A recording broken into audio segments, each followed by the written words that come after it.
Fine-tuning email subject lines. Adjusting based on audience and context. Hello, language learners.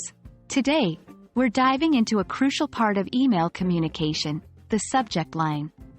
More specifically, we'll be looking at how you can improve and fine-tune your subject lines based on your audience and the context of the email.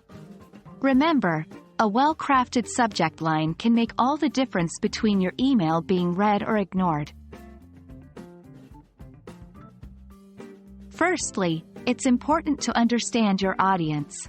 Are you writing to a colleague, a supervisor, a friend, or maybe a potential employer? Your relationship with the receiver and their expectations significantly affect the tone and language you should use. Business or formal contexts generally require professional and precise language. For instance, if you are following up on a meeting, you might write, "Follow up on yesterday's meeting."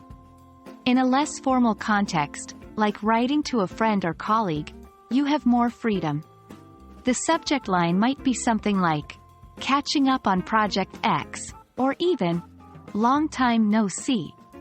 Remember, always make your subject lines meaningful and direct. The receiver should have a clear idea about the email's content just from the subject line.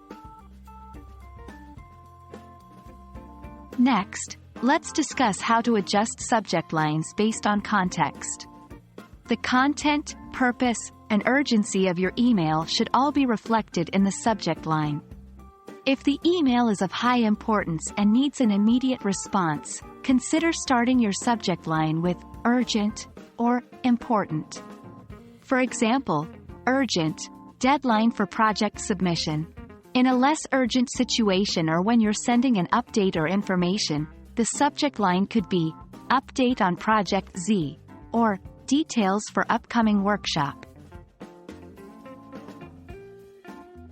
After you have composed your subject line, it's worth taking a moment to review and refine it. Ask yourself, if I were the receiver, would this subject line make me want to open the email? Additionally, remember to avoid using all caps or excessive exclamation marks. They can come off as aggressive and are often associated with spam emails. Lastly, keep it short and sweet. Many email platforms truncate subject lines that are too long. Aim for 5 to 7 words, or around 40 characters, to ensure that your entire subject line is visible. In conclusion, crafting an effective email subject line is a combination of understanding your audience, recognizing the context, and continuous testing and refining. Don't underestimate the power of a good subject line.